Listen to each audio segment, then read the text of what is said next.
મનીષ કિચનમાં આપનું સ્વાગત છે। તો ફ્રેન્ડ્સ, આજે આપણે રીંગણાનો ઓળો બનાવવાના છે અને આજે આપણે જે ઓળો બનાવવાના છે એકદમ અલગ જ રીત છે, એકદમ જૂનવાણી રીત છે, દેશી રીત। ગામડામાં જે રીતે બનાવતા હોય કે ખૂબ જ ઓછા મસાલામાં અને એકદમ અલગ જ રીત છે કે તમે કદાચ ક્યારેય જોઈ જ નહીં હોય એ રીતની આ રીત છે। ગામડામાં હજી પણ ઘણા લોકો આ રીતે ઓળો બનાવતા હોય છે, તો આજે આપણે એ રીતે ઓળો બનાવવાનો છે। તો ચાલો, સૌથી પહેલાં તો આ રીંગણના આ પાન છે એ કાઢી નાખશું અને બે રીંગણને શેકવાના છે, એ પ્રોસેસ કરી લઈએ।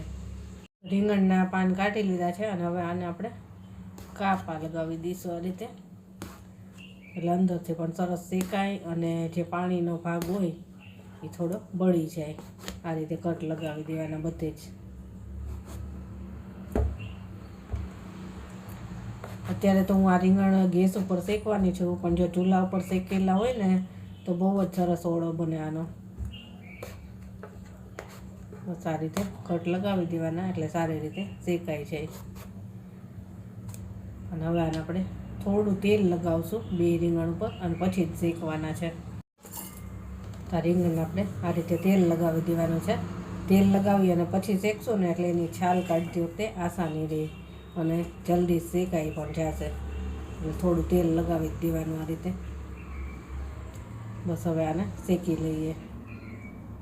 રીંગણ આપણે શેકી લઈશું, થોડી થોડી વારે ફેરવતા રહેવાનું।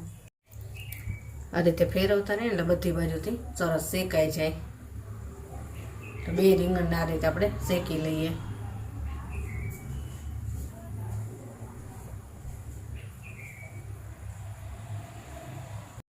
જો આ રીંગણ બધી સાઈડથી શેકાઈ ગયું છે અને આ રીતે આપણે ચેક કરી લેવાનું। જો એકદમ સોફ્ટ થઈ ગયું છે, શેકાઈ ગયું છે। તો હવે બીજું રીંગણ પણ શેકી લઈએ આ રીતે। તો બે રીંગણ શેકાઈ ગયા છે, હવે આને આપણે આ છાલ કાઢી લેવાની છે।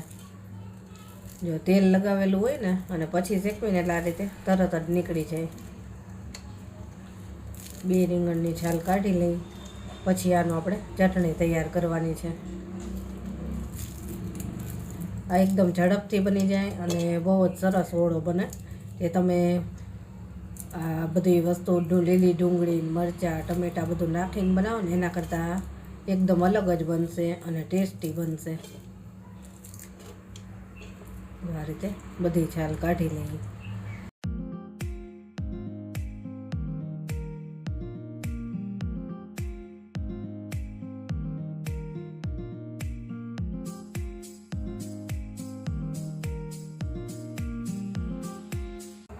બે રીંગણાની છાલ આપણે કાઢી લીધી છે। હવે આને આપણે પહેલાં કાપી અને જોઈ લઈશું કે અંદરથી ખરાબ નથી ને, અને પછી આને છૂંદો કરી લઈશું। રીંગણને છે ને આપણે આ રીતે પહેલાં કાપી લેવાનું, અંદરથી ખરાબ તો નથી ને। જો એકદમ સરસ છે વ્હાઈટ,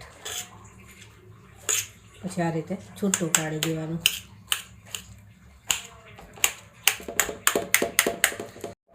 જો બે રીંગણને આ રીતે આપણે ટુકડા કરી લીધા છે, એકદમ સરસ શેકાઈ ગયું છે। અને હવે ખાસ જોજો કે શું પ્રોસેસ કરવાની છે। હવે ખાંડણી લીધી છે અને ખાંડણીમાં આપણે 7 થી 8 નંગ લસણ લેવાનું છે, સાથે સ્વાદ પ્રમાણે મીઠું નાખશું અને લાલ મરચું નાખશું। મરચું તમને તીખું ફાવતું હોય ને એટલું નખાય। અત્યારે આપણે 1.5 ચમચી જેટલું લીધું છે। આમાં 1 પાવડા જેટલું એટલે કે 2 ચમચી જેટલું તેલ લીધું છે।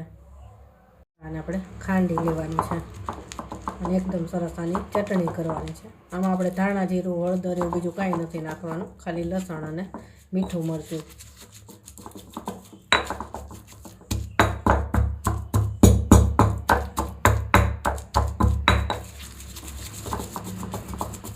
લસણ એકદમ ઝીણું ના થાય તો ચાલે, થોડું અધકચરું હોય ને એટલે સરસ લાગશે।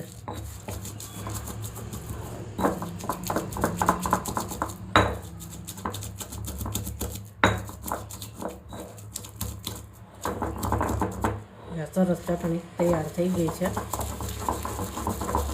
એકદમ ઓછા મસાલામાં અને ટેસ્ટી ઓળો બનશે આ। અને હજી જે આગળની પ્રોસેસ છે ને એ ખાસ જોવાની છે કે શું કરવાનું છે આમાં। જો આ ચટણી તૈયાર છે. આ રીતની કરવાની કે ખાલી મીઠું, મરચું, લસણ અને તેલ 4 વસ્તુ જ લેવાની છે. હવે આ રીંગણામાં એડ કરી દેવાના છે, મિક્સ કરવાનું છે.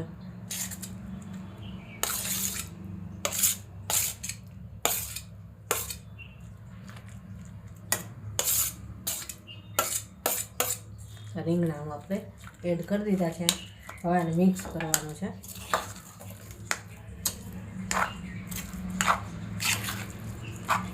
એકદમ ટેસ્ટી ઓળો બનશે. એમાં બાજરીના રોટલા સાથે આ બહુ જ સરસ લાગે. હજી છેલ્લે સુધી જોતા રહેજો. જે પ્રોસેસ કરવાની છે ને છેલ્લી, એ જ અગત્યની છે. અને આ રીતે સરસ મિક્સ કરી લેવાનું. બધા જ ભાગમાં ચટણી મિક્સ થઈ જાય ને એ રીતે.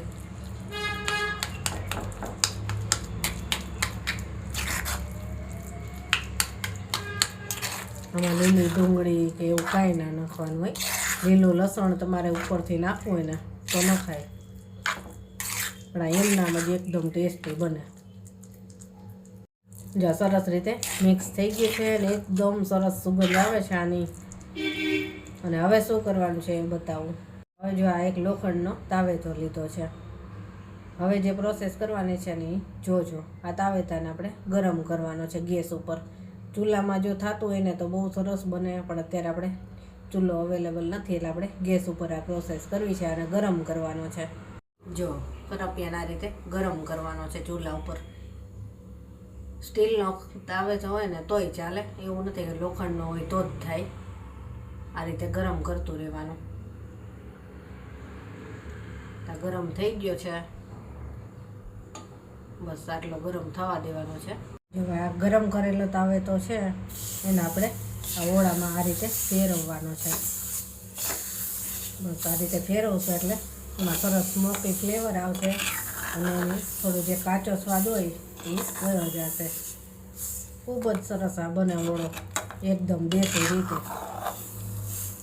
કરપિયો ઠંડો થઈ જાય એટલે થોડોક પાછો ગરમ કરી અને પાછો આ રીતે ફેરવતું રહેવાનું. 2-3 વાર આ રીતે કરવાનું. જો એકદમ સરસ સુગંધ આવવા માંડી અને બહુ જ સરસ બને. એકવાર તો જરૂર આ ટ્રાય કરજો તમે પણ. જો કરપિયો થોડો ઠંડો થઈ ગયો છે, હજી આપણે ફરીવાર એને ગરમ કરીશું અને ફરીવાર આને આ રીતે ફેરવવાનું છે. ફરી પાછો આપણે તાવેતો ગરમ કર્યો છે અને ફરી પાછો આપણે એ જ પ્રોસેસ કરવાની છે. આ રીતે ગરમ ગરમ તાવેતાથી એકદમ સરસ ટેસ્ટી ઓળો બનશે. તો બસ હવે આ થઈ ગયો છે. આમાં આપણે કોઈ પણ જાતના વધારે મસાલા કે ટમેટાં, મરચાં, લીલી ડુંગળી કોઈ વસ્તુ નથી નાખવાની. એકદમ બસ આ દેશી રીતે. અને આને બાજરીના રોટલા સાથે ખાવાનું એટલે બહુ જ મજા આવશે. ટેસ્ટી લાગશે એકદમ. જેટલા તમે વધારે મસાલા નાખો એટલે એનો ટેસ્ટ અલગ થઈ જાય. પણ આ એકદમ દેશી રીત છે. તો બસ આ આપણો જો ઓળો તૈયાર છે. આ રીતનો બને. જો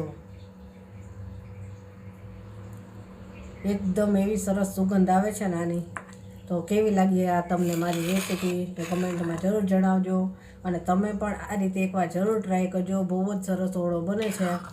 બીજી રીતે તો બધાય બનાવતા જ હોય, પણ આ એકદમ નવી રીત છે. નવી એટલે કે જૂનવાણી રીત છે.